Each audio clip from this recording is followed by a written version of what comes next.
आप देख रहे हैं बहस बिहार की और आपके साथ मैं हूं विवेक। क्या ममता नीतीश में जेपी की भूमिका देख रही है? हालांकि पीछे का दृश्य ये बता रहा है कि नीतीश कुमार ने दो बड़े नेताओं से मुलाकात की, दो ऐसे बड़े नेताओं से मुलाकात की जिन्हें उत्तर और दक्षिण कहा जा रहा है, इस बात को लेकर कि पता नहीं ये लोग मिल पाएंगे कि। लेकिन आज जब नीतीश कुमार मिले तो मिलने के बाद दोनों ही जगहों पर उन्होंने पूरे आत्मविश्वास के साथ कहा बढ़िया बातचीत हुई है, अच्छी बातचीत हुई है और इसे हम आगे ले जाएंगे।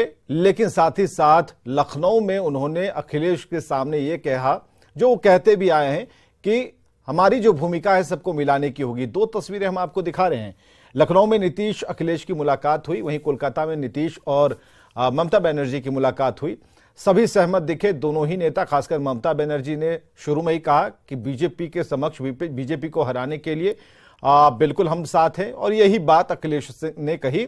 और ऐसा लग रहा था कि अखिलेश जब मिलने के लिए पहुंचे, तैयारियां नीतीश कुमार से मिलने की और नीतीश कुमार से मिलने की चाहत उन्हें कहीं ज्यादा थी, इन तस्वीरों में साफ तौर पर दिख रहा है।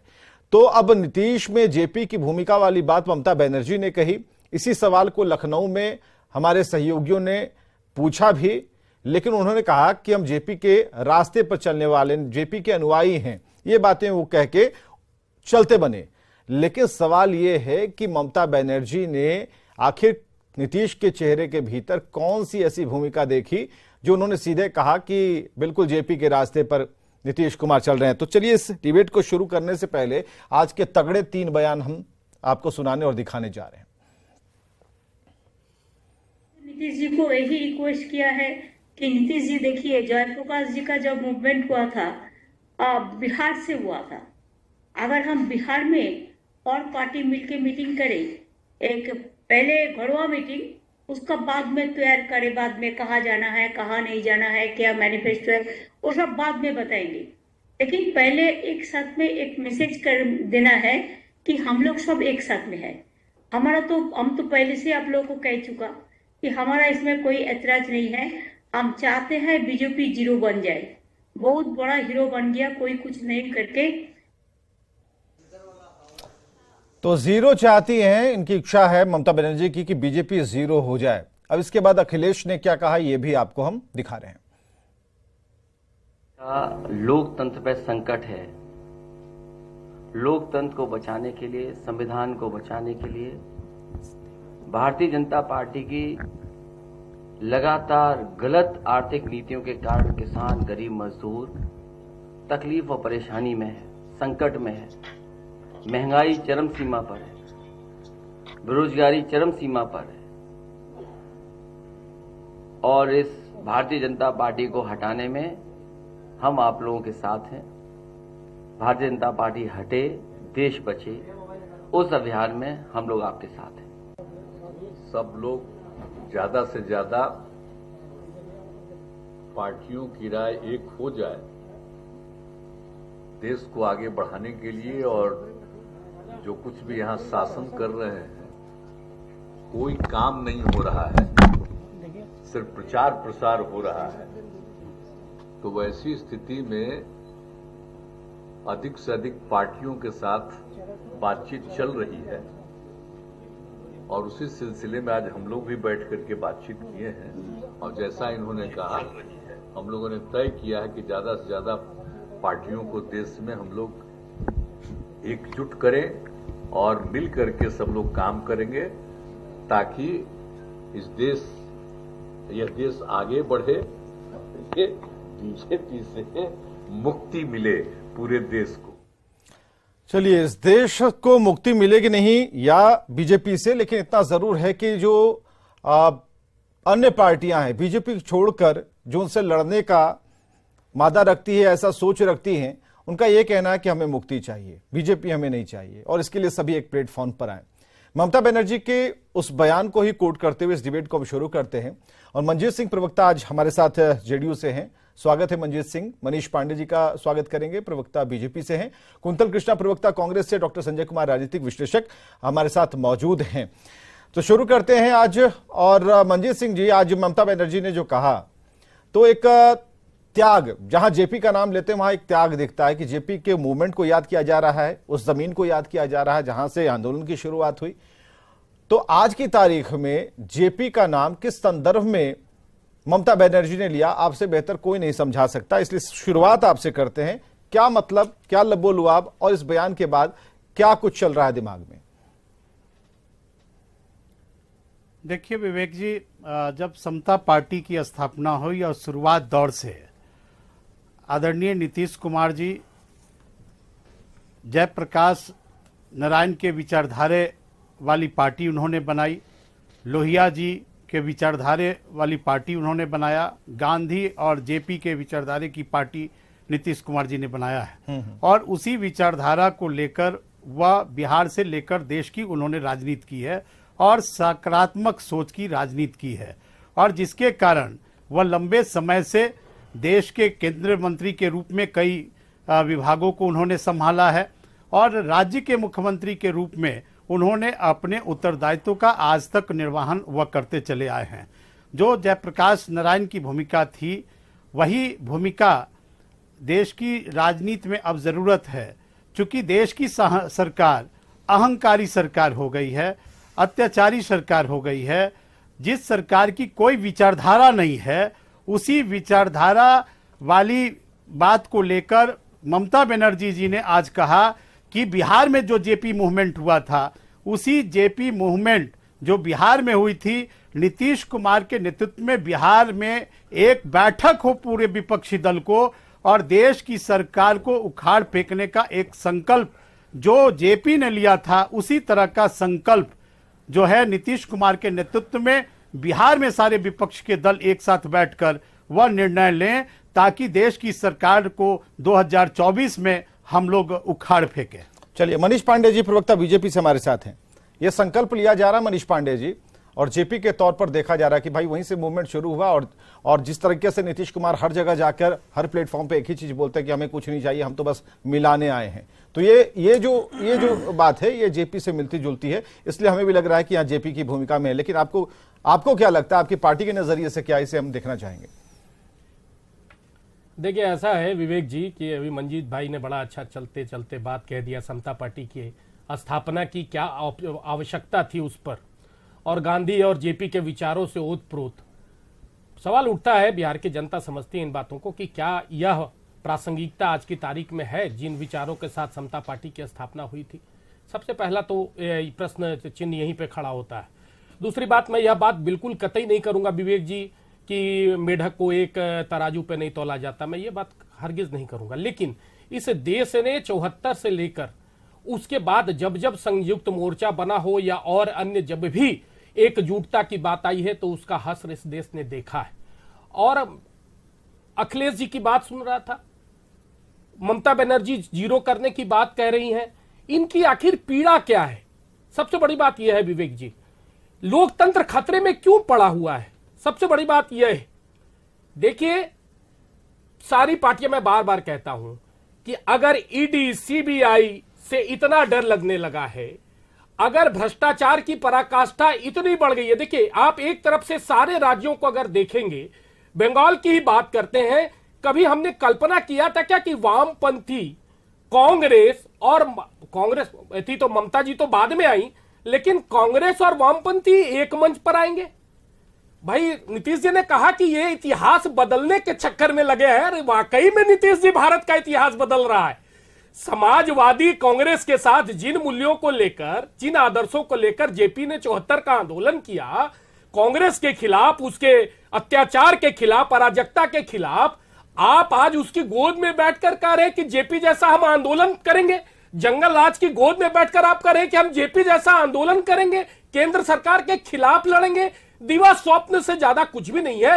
लेकिन विवेक जी, मैं अवश्य कहूंगा कि जिस आज जो अखिलेश जी जैसे लोग कहते हैं कि लोकतंत्र खतरे में है, निश्चित रूप से अगर अतीक जैसा हिस्ट्री सीटर मारा जाता है, उसकी हत्या हो जाती है, तो अखिलेश जी जैसे लोगों के चेहरे का रंग उतर जाता है। अगर ममता जी के भ्रष्टाचारी मंत्री अगर पकड़े जाते हैं, नोटों का बड़ा सैलाब पकड़ा जाता है, तो ममता जी के चेहरे का रंग उतर जाता है। और बिहार की कहानी क्या है? बिहार का तो इतिहास 90 से लोग देख रहा है। ये भ्रष्टाचार की पराकाष्ठा पर बैठे लोग जो एकजुट होकर महागठबंधन का स्वरूप दिखाना चाहते हैं। आपको लगता है कि इन कारणों से इन्हें मुक्ति चाहिए बीजेपी से? देश की जनता भी साथ होगी क्या? ठीक है, बिल्कुल। कुंतल कृष्णा जी, इन कारणों से इनको ये बीजेपी को जीरो पर लाना चाहते हैं। मकसद यही है आपके हिसाब से? हाँ, कुंतल कृष्णा जी, आज जो मुलाकात हुई उसमें नीतीश में जेपी की भूमिका क्या ममता बनर्जी देख रही है, सवाल ये है। विवेक जी, देखिए, ममता जी ने तो अपने बयान में, उन्होंने जो प्रेस कॉन्फ्रेंस करी उसमें नीतीश कुमार जी उनके बगल में बैठे हुए थे और ममता जी ने एक बहुत बड़ी बात कही। एक तो उन्होंने पहले बिहार के परिप्रेक्ष्य की बात की कि बिहार से जब भी इस देश में पहले भी जब एक बड़े राजनीतिक उफान की जरूरत पड़ी है, जब एक बड़े राजनीतिक आंदोलन की जरूरत पड़ी है, तो बिहार ने उस पृष्ठभूमि को तैयार किया है और उसी पृष्ठभूमि में उन्होंने जयप्रकाश नारायण की याद की। और नीतीश कुमार जी जो जिस वक्तव्य के साथ, और ये तो कोई छुपी बात नहीं है ना, नीतीश कुमार जी पब्लिक प्लेटफॉर्म पे बार बार कह रहे हैं कि साहब अभी मेरे लिए सिर्फ और सिर्फ मेरी प्राथमिकता है कि सभी लोग एक आए। कारण उसके अनेक हैं भाई, देश का लोकतंत्र खतरे में है, बहुत सारे कारण हैं, पर अभी मुख्यतः राजनीतिक रूप से एक व्यक्ति आगे बढ़ रहा है जो कह रहा है कि साहब मुझे कुछ नहीं चाहिए। मुश्किल यह है कि बस सिर्फ सारे लोग, अलग अलग विचारधारा के लोग एक आए। तो जिस तरीके से संतमत वो एक नेतृत्व लेके चल रहे हैं, उस नेतृत्व को देखते हुए आज ममता बनर्जी ने एक बहुत ही बड़े पैरेलल की बात कर दी। जयप्रकाश नारायण एक अनपैरेलल व्यक्तित्व जिसने अपने लिए कुछ नहीं किया, उनके लिए उनका ध्येय, उनका आंदोलन ही सब कुछ था। उसी तरीके से नीतीश कुमार जी आज पब्लिक प्लेटफॉर्म पे जब बार बार ये बात कह रहे हैं, और एक मुख्यमंत्री, एक बड़ा राजनीतिक चेहरा अगर बार बार ये बात कह रहा है कि साहब मुझे कुछ नहीं चाहिए, अभी तो मेरे लिए बस सिर्फ और सिर्फ मुझे इतना चाहिए कि सारे लोग एक प्लेटफॉर्म पे आए। चलिए, इसी अभी से एक सवाल है, इसी अभी से एक सवाल है डॉक्टर संजय कुमार, जरा बताइए, अभी तो चलिए हम मिलाने निकले हैं, लेकिन तभी क्या होगा, तब क्या होगा, इसकी अभी कोई गारंटी नहीं है, तब की तब देखी जाएगी। इस पूरे आज मिलने मिलाने और प्रेस कॉन्फ्रेंस की बात को लेकर हम चाहते हैं कि एक छोटा ही सही लेकिन एक कमेंट आपका जरूर हो। यहां देखिए, संपूर्ण क्रांति जिनको जयप्रकाश ने दिया था उसकी भूमि तो बिहार रही है, क्रांति की भूमि है ये, और आंदोलन की भूमि भी रही है। तो ठीक है, ममता बनर्जी जी ने कहा कि ये बिहार में अगर सर्वदलीय बैठक हो और वह जेपी की क्रांति की भूमि पर हो, उस मिट्टी पर हो जिस मिट्टी ने आंदोलन को दिया था और बदलाव का गवाह रहा है, ये बिहार बदलाव का वाहक रहा है, एक अच्छी बात है। लेकिन चीज़ों को समझने की ज़रूरत है। क्या ममता बनर्जी जो 19 का चुनाव हुआ उसमें बीजेपी के साथ थी? अखिलेश यादव बीजेपी के साथ थे? नहीं थे, विरोध में लड़े थे। कांग्रेस के साथ में थी? नहीं थी। देखिए, एक चैलेंज जो नीतीश कुमार के सामने है वो एक चैलेंज ये है जिसका थोड़ा आइस ब्रेक हो रहा है। कांग्रेस के साथ कुछ पार्टियां जो क्षेत्रीय पार्टियां सत्ता में थी वो नजदीक आने के लिए तैयार नहीं थी। कांग्रेस के साथ नीतीश कुमार जी कई बार कोशिश कर रहे थे कि हमारी बात हो। पिछली बार संजोग से राहुल गांधी भी थे, मल्लिकार्जुन खड़गे थे, और मुलाकात हुई और एक आइस ब्रेक हुआ और कांग्रेस ने इनको कहा कि हाँ ठीक है, विपक्ष कैसे मजबूत हो इसकी पटकथा आप लिखिए।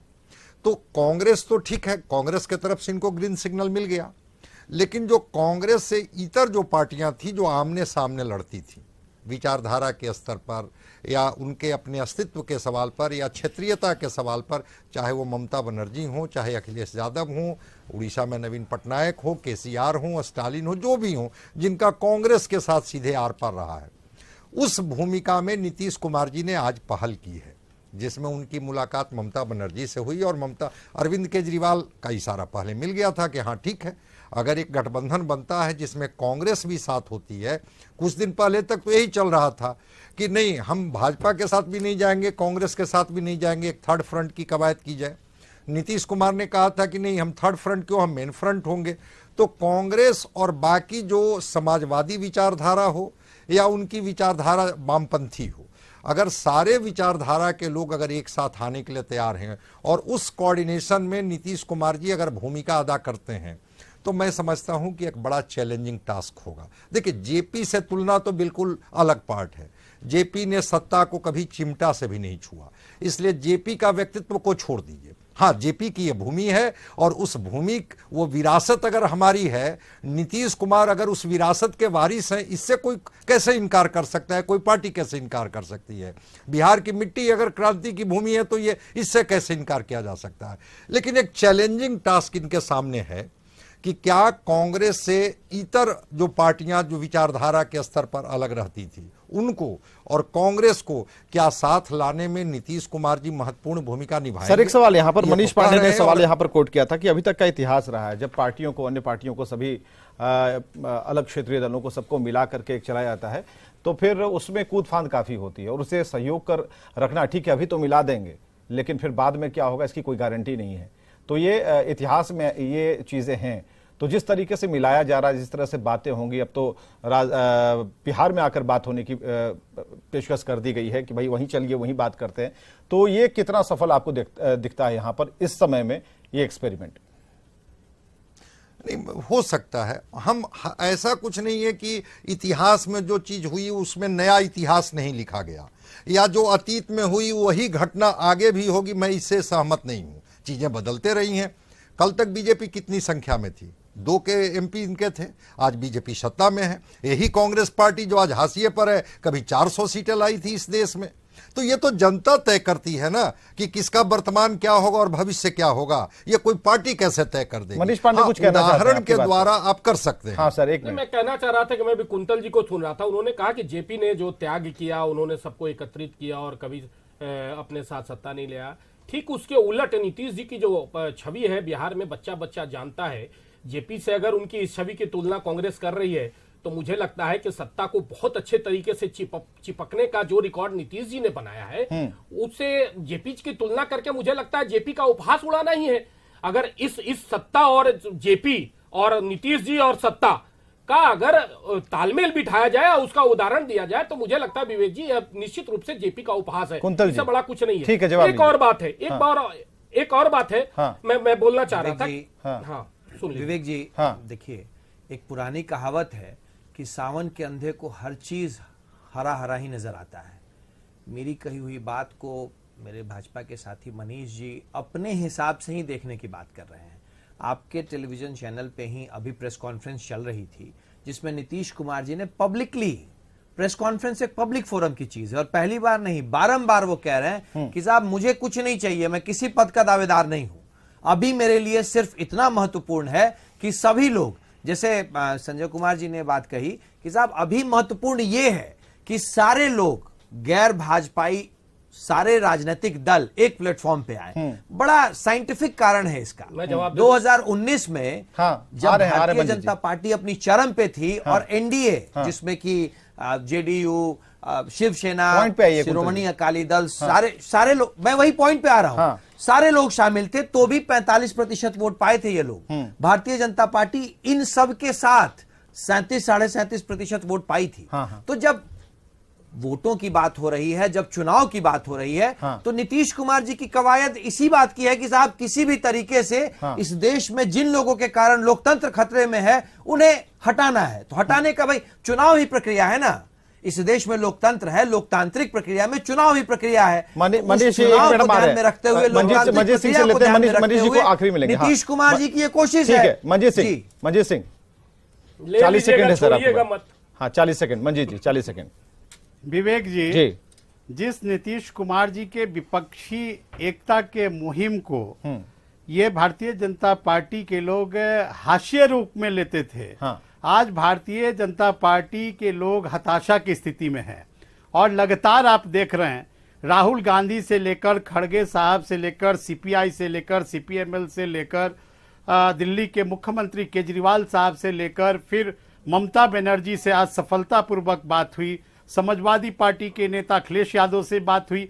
तो भारतीय जनता पार्टी इन परिस्थितियों से पूरा आज देश के अंदर, इनके अंदर घबराहट आ चुकी है। ठीक है। और यह तो भ्रष्टाचार में के वॉशिंग मशीन है। अगर येदियुरप्पा जी के साथ इनकी समझौता होती है, उनके ऊपर भ्रष्टाचार के आरोप हैं, जवाब ले लेते हैं। पार्टी दूध से धुली हुई पार्टी हुई। 40 सेकंड ही बचा। शुभेंदु अधिकारी जो बंगाल की यह चर्चा कर रहे थे, बंगाल की यह चर्चा कर रहे थे, शुभेंदु अधिकारी, उन पर पूरी सीबीआई की बंद हो गई। और कई ऐसे नेता हैं जो भ्रष्टाचार में संलिप्त हैं, सीबीआई के मनीष मामले पांडे चल बता रहे हैं, पाएंगे अपने वो वॉशिंग भारतीय जनता पार्टी में ज्वाइन हो कर लिए तो उनका दूध का धुला हुआ हो गया। वो मनीष सफेद पांडे, कपड़े 30 के रूप में सेकंड हो गए। इनकी मनीष पांडे, 30 सेकंड।